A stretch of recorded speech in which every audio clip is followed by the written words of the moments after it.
بسم اللہ الرحمن الرحیم۔ مفتی شعیب اللہ خان صاحب کے بیانات کے لیے مفتی صاحب کے آفیشیل چینل کو سبسکرائب کریں اور زیادہ سے زیادہ شیئر کریں۔ بسم اللہ الرحمن الرحیم، الحمدللہ رب العالمین، والصلاة والسلام علی سید الانبیاء واشرف المرسلین وعلی آلہ وصحبہ اجمعین، اما بعد۔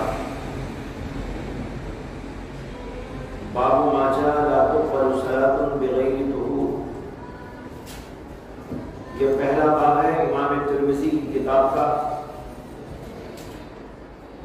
باب ما جاء، یہ باب ہے اس چیز کا جو وارد ہوا ہے، یعنی حدیث میں آیا ہے لا تقبل صلاة بغیر طہور، کہ بغیر طہارت نماز قبول نہیں کی جاتی۔ کل یہ بات آپ کے سامنے عرض کی جا چکی ہے کہ امام ترمذی رحمۃ اللہ علیہ نے اکثر بیشتر ابواب کے قائم کرنے میں یہی طریقہ استعمال کیا ہے، باب ما جاء، باب ما جاء۔ دوسری بات یہ بھی عرض کی گئی تھی کہ اکثر جگہ پر امام ترمذی نے احادیث ہی کے الفاظ کو لے کر ترجمۃ الباب قائم کیا ہے۔ یہاں بھی اسی طریقے پر لا تقبل صلاة بغیر طہور حدیث کے الفاظ ہیں، جو حدیث اس باب کے اندر آئی، انہی الفاظ کے ذریعے سے امام ترمذی نے ترجمۃ الباب قائم کیا۔ اب اس کے بعد حدیث بیان کی تو سب سے پہلے سند بیان کی۔ امام ترمذی نے یہ حدیث دو اپنے اساتذہ سے روایت کی، اسی لیے بیچ میں حال آئے ہیں، کل بھی عرض کیا گیا تھا۔ پہلی سند یوں ہے، حدثنا قتیبہ بن سعید قال حدثنا ابو عوانہ عن سماک بن حرب۔ دوسرے استاد امام ترمذی کے اس کو بیان کر رہے ہیں دوسری سند کے ساتھ، اور وہ بھی سماک بن حرب پہ آ کے ختم ہوتی ہے۔ چنانچہ کہا وحدثنا، اور ہم سے حدیث بیان کی حناد نے، قال حدثنا وکیع عن اسرائیل عن سماک بن حرب۔ سماک بن حرب یہاں بھی آ گئے، دونوں سندیں آ کر سماک بن حرب پہ مل گئی،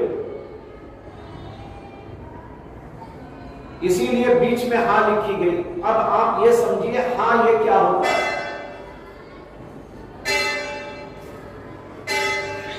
ہاں کے بارے میں پہلے یہ سمجھ لیں کہ یہ وہاں استعمال کیا جاتا ہے جہاں کسی حدیث کی ایک سے زائد سندیں ہوتی ہیں،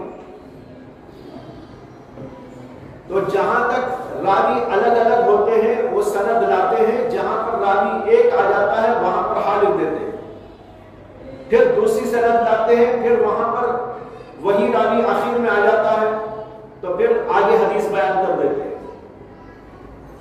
جیسے آپ کے سامنے ہے کہ قتیبہ بن سعید نے حدیث بیان کی اپنے استاد ابو عوانہ کے حوالے سے، اور ابو عوانہ نے اس کو بیان کیا سماک بن حرب سے۔ امام ترمذی نے اس حدیث کو ایک اور استاد سے بھی سنا تھا، وہ تھے حضرت حناد۔ حناد نے کہا ہم سے حدیث بیان کی وکیع نے۔ اب دیکھو روایت بدل گئی، راوی بدل گیا ہے۔ وکیع نے بیان کیا اسرائیل کے حوالے سے، اور اسرائیل نے سماکی سے، تو سماک پہ آ کے دونوں جم گئے، متحد ہو گئے۔ تو اب یوں سمجھیے کہ سماک کے ایک شاگرد ہے ابو عوانہ، سماک کے اور ایک شاگرد ہے اسرائیل۔ ابو عوانہ سے سنا قتیبہ بن سعید نے جو امام ترمذی کے استاد ہیں، اور اسرائیل سے سنا وکیع نے، وکیع سے سنا حناد نے، حناد سے سنا ترمذی نے۔ اس میں راوی بڑھ گیا، پہلی سند میں راوی کم ہے، سماک تک بیچ میں امام ترمذی کے اور سماک بن حرب کے بیچ میں صرف 2 راوی اور دوسری سند کے اندر 3 راوی. سمجھ گئے؟ تو جہاں پر الگ الگ سندیں آ کر ملتی ہیں وہاں پر ہاں لکھ دیتے. یہ ہاں اس کا اشارہ ہوتا ہے. اس میں ایک بات تو یہ سمجھنے کی ہے کہ اس کو پڑھنے کا طریقہ کیا ہے. ہاں جو لکھی ہوتی ہے اس کو پڑھنے کا طریقہ کیا ہے. اس کو پڑھنے کے مختلف طریقے ہیں. اہل مغرب اس کو پڑھتے ہیں تحویل، یعنی جب وہ پڑھیں گے نا تو ایسا پڑھیں گے حدثنا قتيبة بن سعيد قال حدثنا ابو عوانة عن سماك بن حرب تحويل وحدثنا حناد. اور اہل مشرق اس کو ہاں پڑھتے ہیں. پھر ہاں پڑھنے والے لوگوں میں بھی 2 طرح کے لوگ ہیں. بعض اس کو پڑھتے ہیں قصر کے ساتھ، بعض پڑھتے ہیں مد کے ساتھ. قصر کے ساتھ یوں ہاں، مد کے ساتھ ہاں. تو بعض لوگ پڑھیں گے عن سماک بن حرب ہاں وحدثنا حناد، بعض پڑھیں گے سماک بن حرب ہاں وحدثنا. عام طور پر تو ایسے ہی پڑھتے ہیں. ہاں اتنا لمبا کھینچنا وقت ہی کم ملتا ہے، اس لیے جلدی جلدی پڑھ کے چلتے ہیں. تو یہ طریقے ہیں اس کو پڑھنے کے. بعض لوگ اس کو پڑھتے ہیں الحدیث. ہاں سے مراد الحدیث. دوسری بات یہاں سمجھنے کی یہ ہے کہ یہ ہاں کس چیز کا اشارہ ہوتا ہے. اس میں بہت سارے اقوال ہیں. مشہور تو یہ ہے کہ یہ تحویل کے لیے لفظ استعمال کیا جاتا ہے، یعنی تحویل کا مخفف ہے.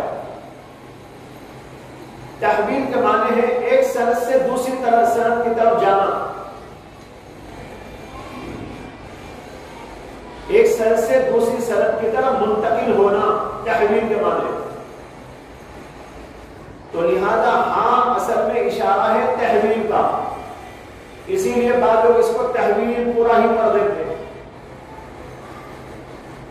بعض لوگ کہتے ہیں کہ یہ ہاں اشارہ ہے الحدیث کا، یعنی الی آخر الحدیث.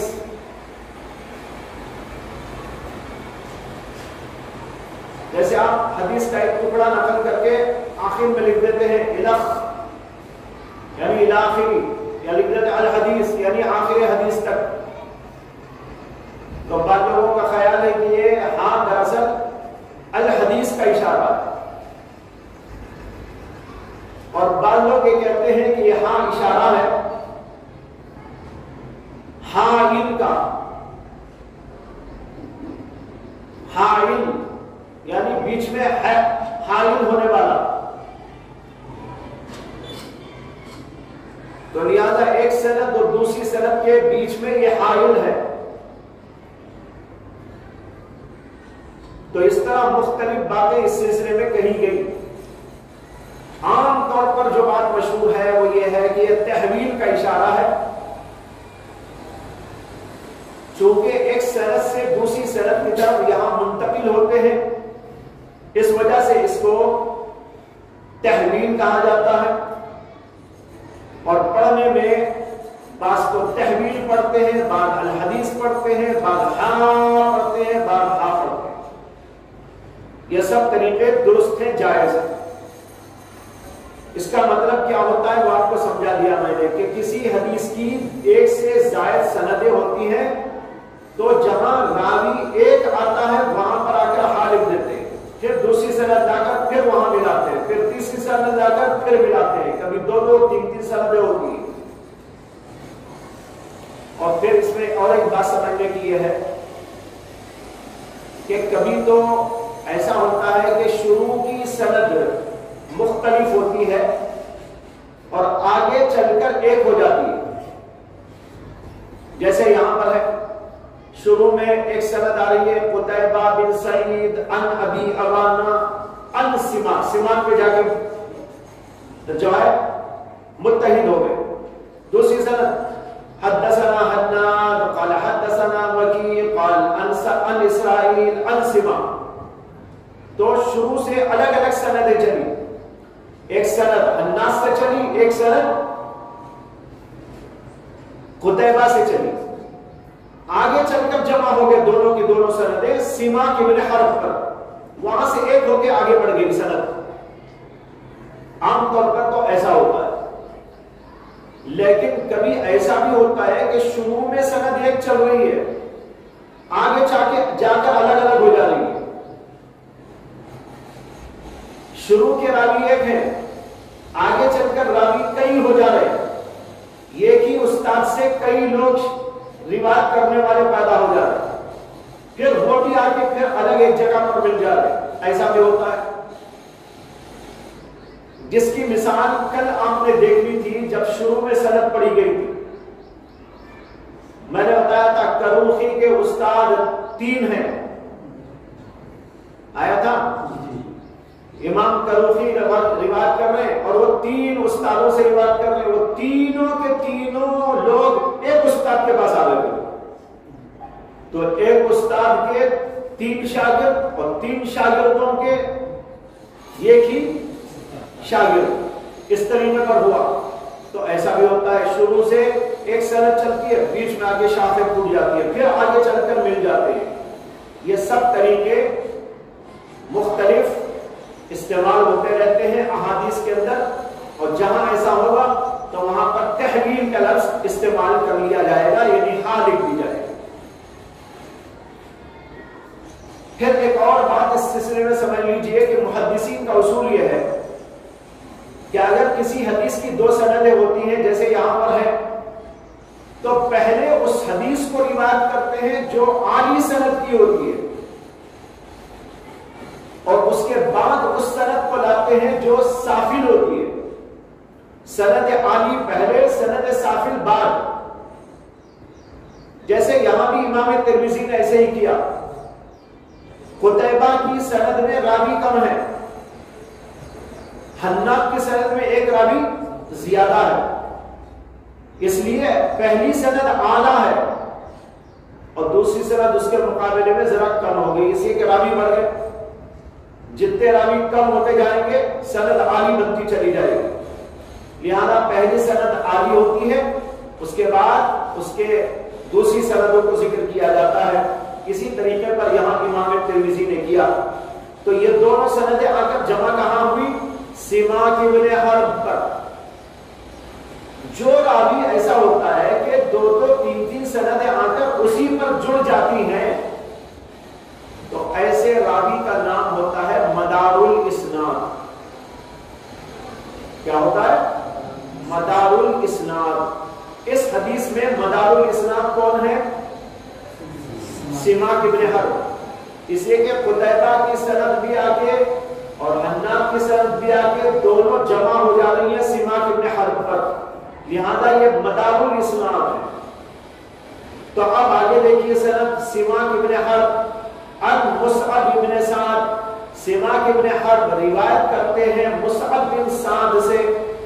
مصعب بن سعد تابعی ہے اور انہوں نے روایت کیا ہے حضرت عبداللہ بن عمر رضی اللہ عنہ سے جو صحابی رسول ہیں, اور انہوں نے روایت کیا رسول اکرم صلی اللہ علیہ وسلم سے. ان کا یہ معنی ہوتا ان سے روایت کی, ان سے روایت کی.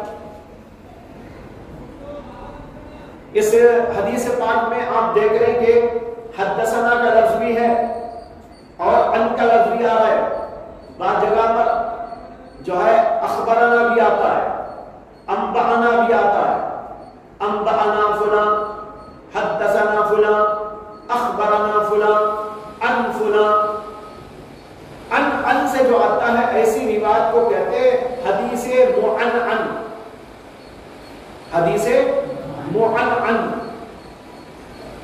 یہ حدیث معنعن ہے. بعض جگہ پر اس کے اندر ان آیا. اگر حدیث کو حدثنا یا اخبرنا سے روایت کیا جائے تو وہ بہت بھاری مانی جاتی ہے, اس سے کہ اس کے اندر تصریح ہوتی ہے، ہم سے بیان کیا. تو گویا انہوں نے ان سے سنا، انہوں نے ڈائریکٹ ان کو بتایا. ان میں بھی احتمال ہے ڈائریکٹ انہی سے سنا ہو، لیکن یہ بھی احتمال ہوتا ہے کہ خالی ان کے حوالے سے آئی ہو، ڈائریکٹ نہ سنا ہو، یہ بھی احتمال اس کے اندر ہوتا ہے. تو بہرحال اس حدیث کا نام ہے حدیث معنعن، جس کے اندر ان کہہ کر روایت کی جاتی ہے. اب آگے ہے قال رسول اللہ صلی اللہ علیہ وسلم، رسول اللہ صلی اللہ علیہ وسلم نے فرمایا لا تقبل صلاة بغیر طہور ولا صدقة من غلول، نماز قبول نہیں کی جاتی بغیر طہارت اور صدقہ قبول نہیں کیا جاتا مال حرام سے. غلول کے معنی یہاں مال حرام. تشریح میں عرض کروں گا اس کی پوری حقیقت کیا. تو دو جملے ہیں اس کے اندر. ہم پہلا جملہ پہلے لیں، لا تقبل الصلاة بغیر طہور. اس میں پہلا لفظ ہے لا تقبل، یہ لفظ قبول سے بنا ہے. لا تقبل کے معنی ہے قبول نہیں کی جاتی نماز. قبول دو طرح کا ہوتا ہے، یعنی قبول دو معنی میں استعمال کیا جاتا ہے. قبول کا ایک معنی ہے قبول اصابت یا قبول صحت، اور ایک ہے قبول اجابت. قبول اصابت کے معنی تو یہ ہے کہ کوئی کام اپنی شرائط اور اپنے واجبات اور فرائض کے ذریعے پورا کر دیا جائے. جیسے نماز کو اس کے شرائط کے ساتھ، اس کے واجبات کے ساتھ، اس کے فرائض کے ساتھ ادا کر دیا تو یہ نماز صحیح ہو گئی. تو نماز کیا ہو گئی؟ صحیح ہو گئی. تو اب کہا جائے گا یہ نماز قبول ہو گئی. لیکن یہاں مراد کیا ہے؟ قبول اصابت. اس کو کہتے ہیں کسی چیز کا صحیح ہو جانا. کسی چیز میں اس کے تمام شرائط کا جمع ہو کر، فرائض کا جمع ہو کر وہ ادا کر دی جائے تو اس کو کہتے ہیں قبول اصابت. اور قبول اجابت کے معنی آتے ہیں کہ کسی چیز کا موقع رضا میں واقع ہو جانا.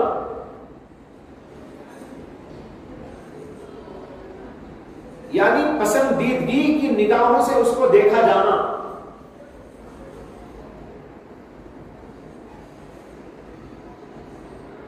بہت دفعہ ایسا ہوتا ہے کہ آدمی شرائط قواعد سے ایک کام کر دیتا ہے، وہ ادا ہو جاتا ہے لیکن قبول نہیں ہوتا. قبول کے معنی اب ہوتے ہیں موقع رضا میں واقع ہونا، یعنی اللہ اس سے راضی ہو جائے. تو اگر کوئی کام کر کے صحیح ادا کر دیا تو کہیں گے قبول اصابت، اور اگر اللہ کے ہاں مقبول بھی ہو گیا تو اسے کہیں گے قبول اجابت. مثال کے طور پر ایک آدمی بڑی اچھی نماز پڑھا، قرات لاجواب، رکوع، سجود اور تمام ارکان، واجبات اور فرائض کے ساتھ، سنن اور آداب کی رعایت کے ساتھ میں ادا کر دیا. نماز ہو گئی یا نہیں ہوئی؟ ابھی ہو گئی نا. اتنی اچھی پڑھے تو نہیں ہونے کا کیا مطلب ہے؟ ہو گئی. لیکن کیا ضروری ہے کہ اللہ کے یہاں قبول بھی ہو جائے؟ قبول کے لیے تو دل میں اللہ کا ویسا جذبہ ہو، اخلاص ہو، للہیت ہو، خشوع خضوع ہو، وہ دیگر چیزیں جو دل میں ہونی چاہیے وہ ہوگی، اللہ کے یہاں قبول ہوگی. معلوم نہیں کب کس چیز پہ پکڑ ہو جائے کہ بھائی تم نے بہت کچھ کیا لیکن وہ ٹھیک نہیں تھا. اللہ اگر بولتے تو کیا کریں گے؟ تو اللہ کے یہاں قبول ہونا یہ ہے قبول اجابت. ادا ہو جانے کا نام ہے قبول اصابت، اللہ کے ہاں مقبول ہو جانے کا معنی ہے قبول اجابت. سمجھ میں آ گیا؟ تو دو چیزیں ہوتی ہیں قبول کے معنی میں، ایک قبول اصابت، ایک قبول اجابت۔ یہاں پر ایک سوال یہ بھی ہے کہ قبول کے یہ دو معنی جو بتائے گئے، ان میں سے اصل معنی کون سا ہے اور مجازی معنی کون سا ہے؟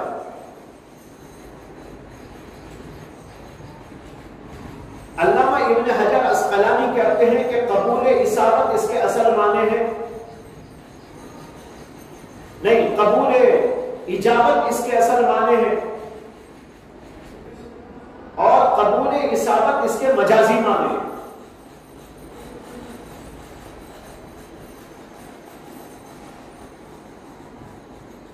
یعنی اصل معنی قبول کا یہ ہے کہ اللہ کے ہاں قبول ہو جائے،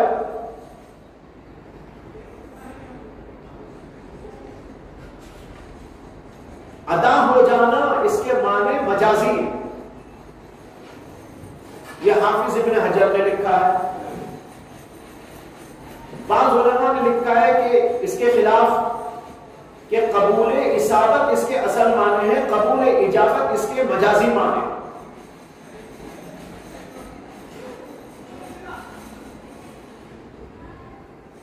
اب سوال یہ ہے کہ اس حدیث میں کون سا معنی مراد ہے؟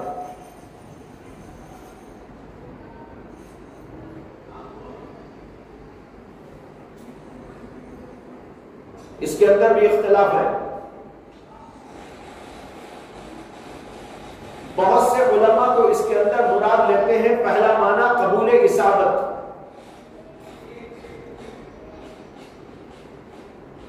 لا تقبل الصلاۃ بغیر طہور، بغیر طہارت کے نماز قبول نہیں ہوتی، یعنی ادا نہیں ہوتی۔ اگر کوئی آدمی بغیر وضو نماز پڑھے گا تو ہوگی، تو یہاں قبول اصابت مراد ہے، ہونا نہیں ہونا۔ اللہ کے نبی کہتے ہوتی ہی نہیں، یہ معنی نہیں کہ نماز تو ہو جاتی ہے اللہ کے یہاں قبول نہیں ہوتی، نہیں، معنی کیا ہے؟ قبول اصابت، یعنی نماز ہی نہیں ہوگی۔ جمہور علماء نے یہی معنی لیا ہے، اور اس معنی کر یہ بات ٹھیک بھی ہے، اس سے کہ بغیر وضو کے کسی کے پاس بھی نماز نہیں ہوتی۔ لیکن بعض علماء کا کہنا ہے کہ یہاں قبول اجابت مراد ہے۔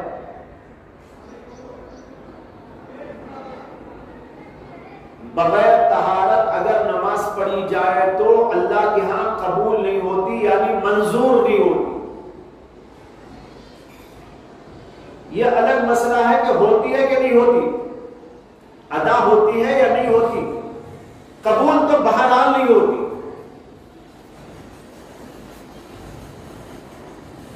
یہ معنی انہوں نے اس لیے لیا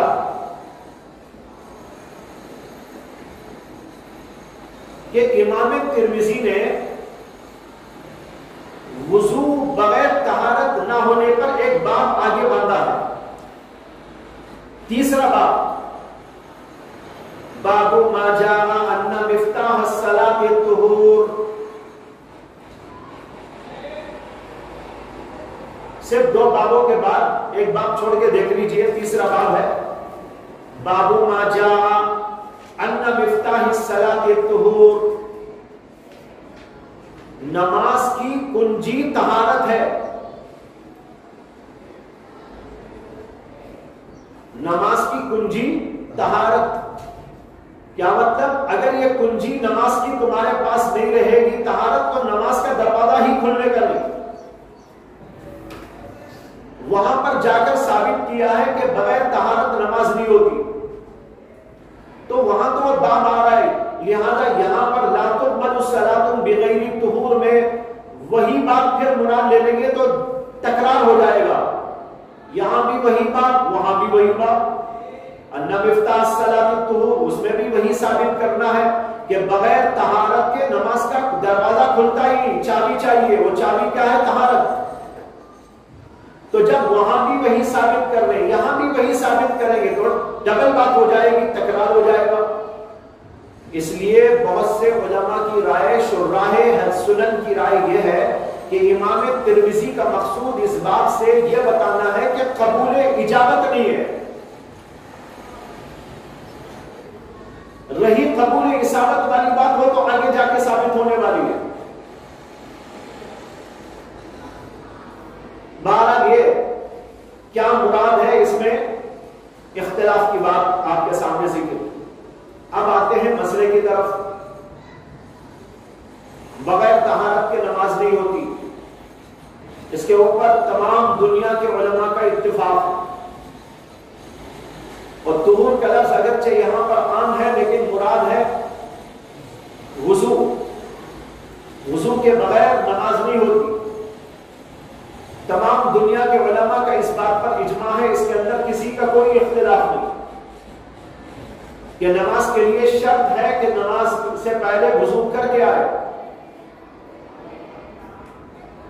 البتہ یہاں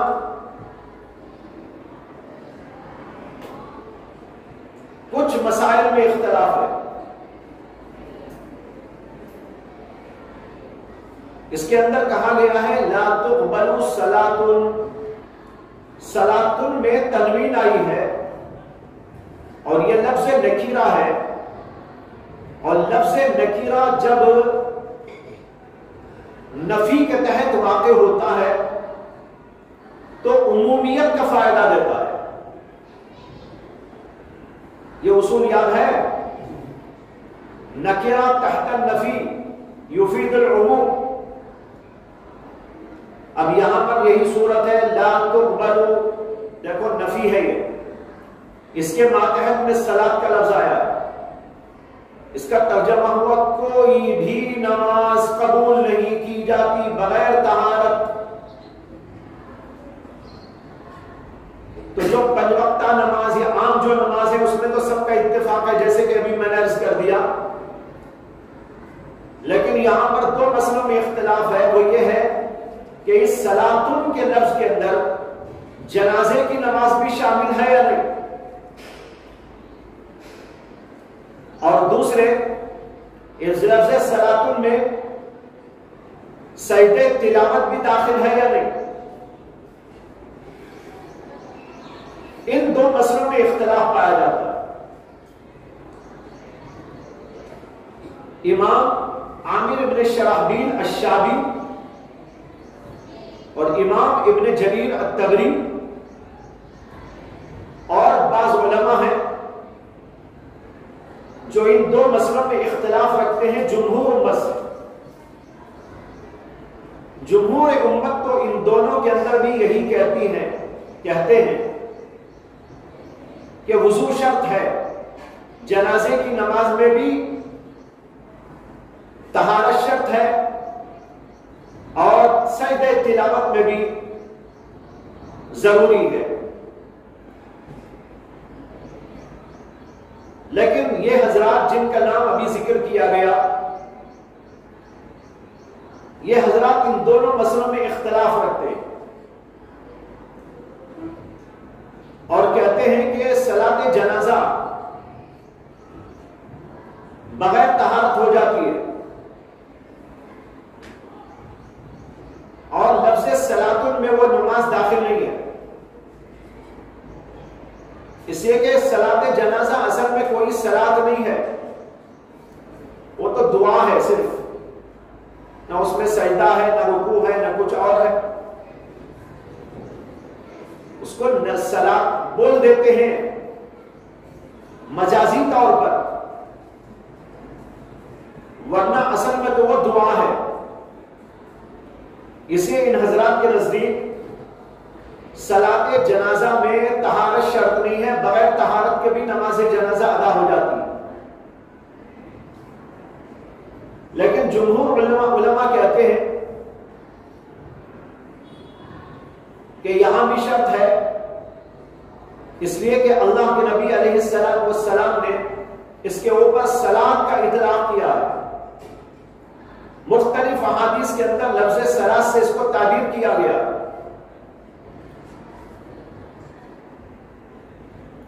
اس لیے صلاۃ کے اندر یہ بھی داخل ہے.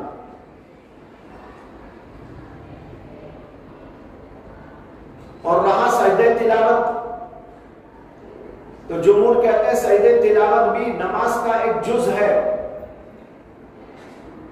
بلکہ اہم ترین جز ہے، مخ صلاۃ ہے، مغز صلاۃ ہے، لہذا اس کے اندر بھی یہ شرط ہے کہ طہارت کے ساتھ کیا جائے۔ اور اس دوسرے مسئلے میں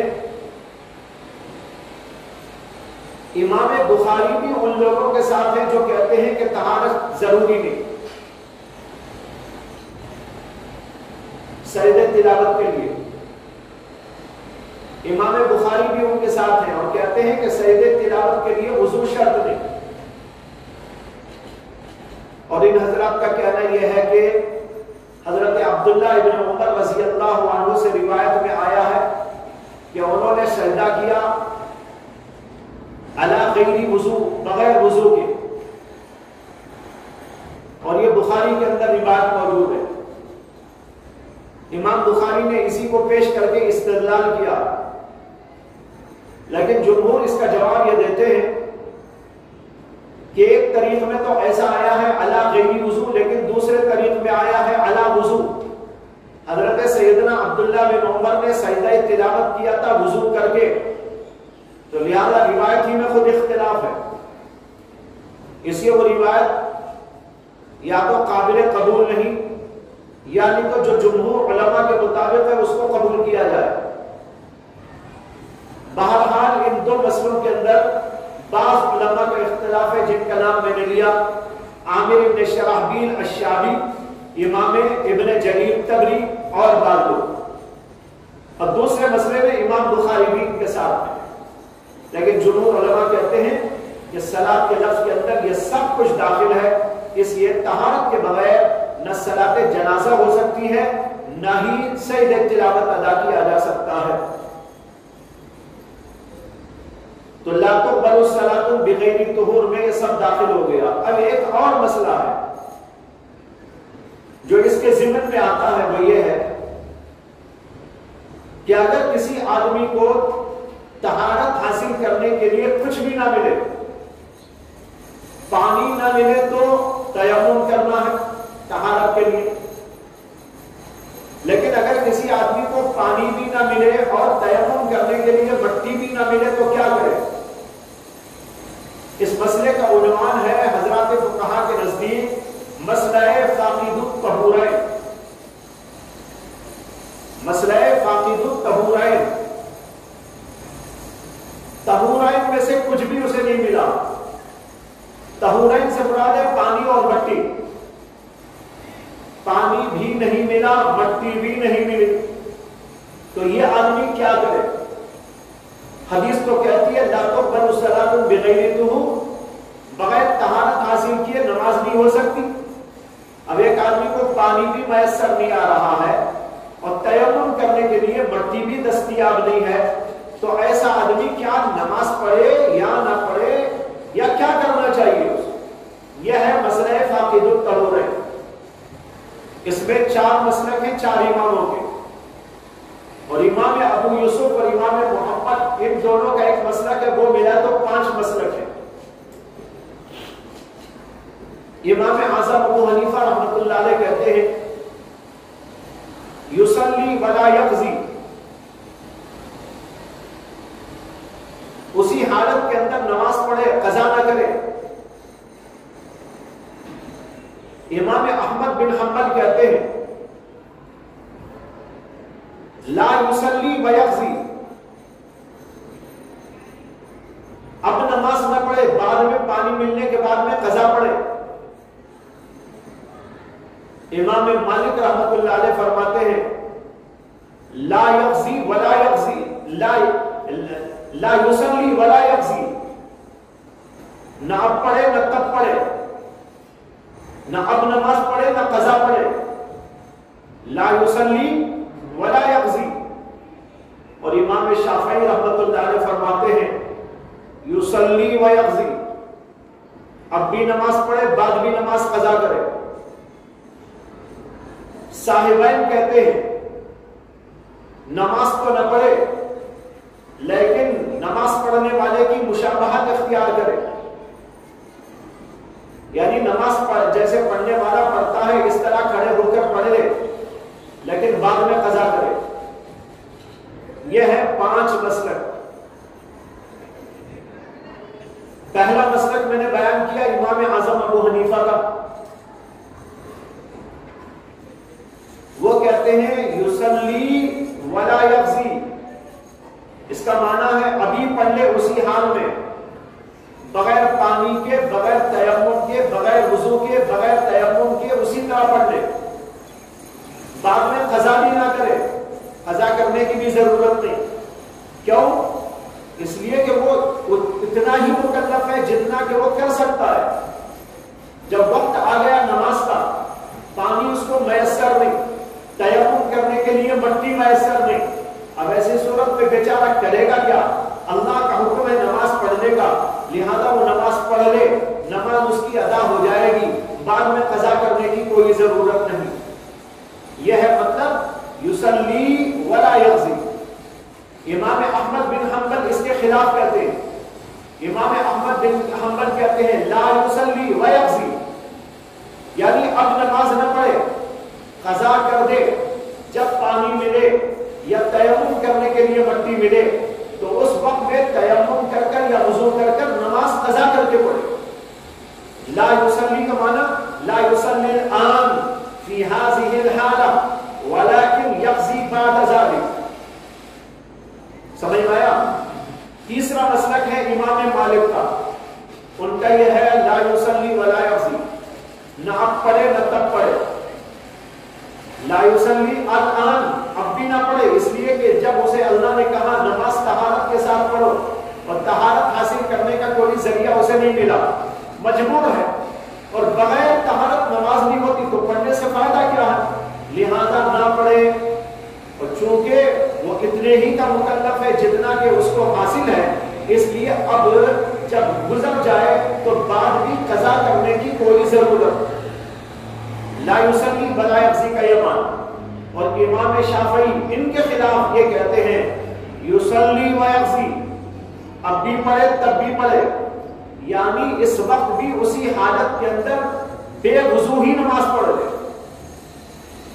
بے وضو، جیسے ابو حنیفہ کہتے ہیں جتنا ہے اس کی طاقت اتنا کام کر لے. جب پانی میسر نہیں، تیمم کرنے مٹی میسر نہیں، تو اسی حالت کے اندر اس کو نماز پڑھ لینا چاہیے. وَيَقْضِي، اور بعد میں قضا بھی کرنی چاہیے، احتیاطاً قضا بھی کر لے. ابو حنیفہ کہتے ہیں لا یقضی، امام شافعی کہتے ہیں بعد میں قضا کرنا چاہیے. یہ ہے 4 مسلک.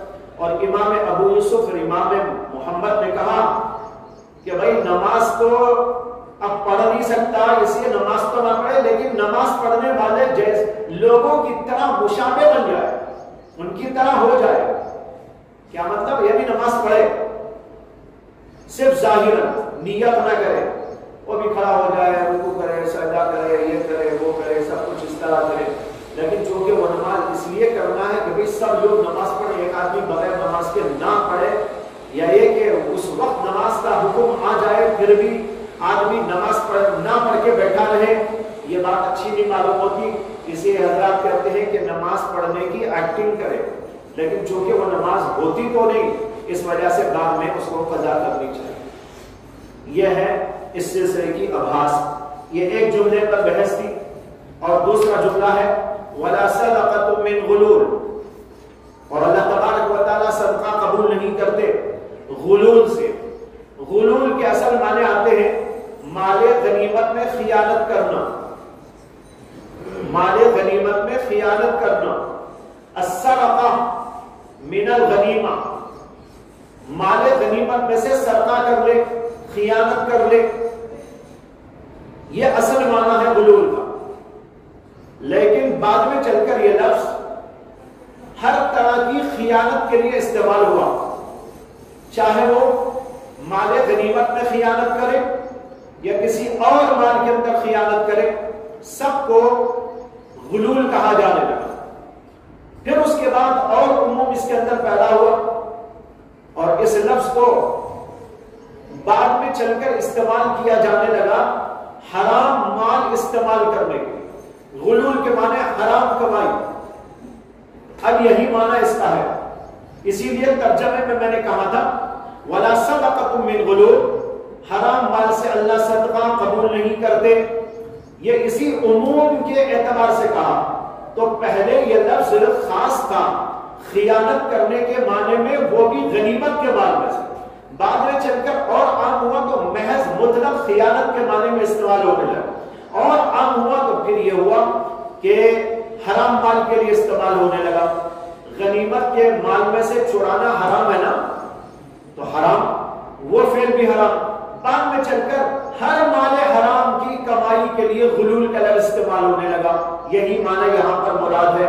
معلوم ہوا کہ اللہ کے لیے صدقہ دینے میں حلال مال ہونا چاہیے، حرام مال نہیں ہونا چاہیے، چاہے وہ کسی بھی قسم کا حرام مال ہو، اللہ تعالیٰ حرام مال کو قبول نہیں فرماتے۔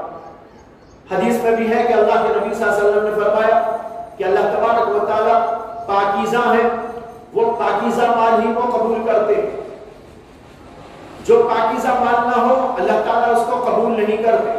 ان اللہ تعالی طیب ولا يقبل الا طیب، اللہ تعالیٰ پاکیزہ اور پاکیزہ ہی مال کو قبول کرتے ہیں، جو پاکیزہ مال نہ ہو اللہ اسے قبول نہیں فرماتے۔ اس لیے فرمایا ولا صدقۃ من غلول، اگر کوئی آدمی مال حرام رکھتا ہو تو اس کو کیا کرنا چاہیے؟ ایک مسئلہ یہ ہے، آدمی حرام مال کمایا، اس سے صدقہ دینا تو جائز نہیں، لیکن ایک آدمی کے پاس حرام مال جمع ہو گیا، کیا کرے؟ علماء کہتے ہیں کہ بغیر نیت ثواب صدقہ کر دے،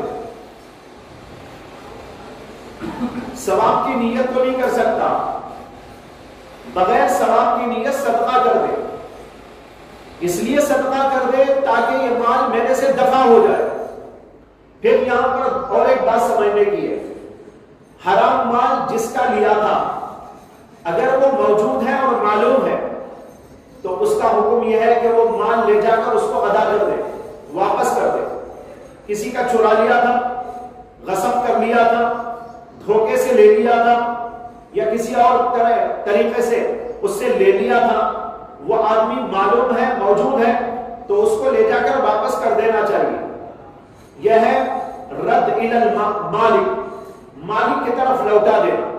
اور اگر پتہ نہ ہو تو ایسی صورت کے اندر بغیر نیت ثواب صدقہ کر دینا چاہیے۔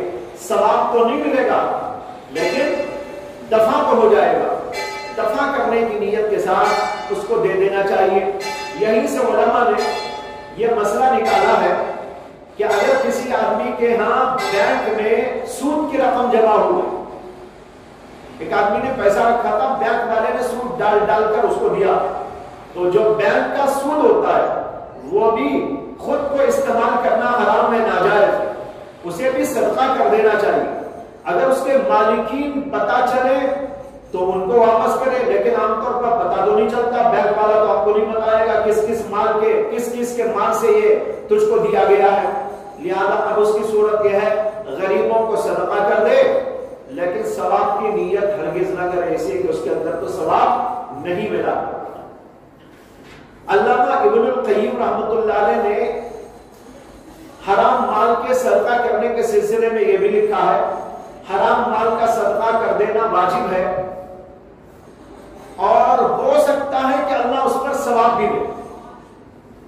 ثواب کی نیت تو نہیں کرنا ہے، اگر اللہ چاہے تو دے دے ثواب، وہ الگ بات ہے۔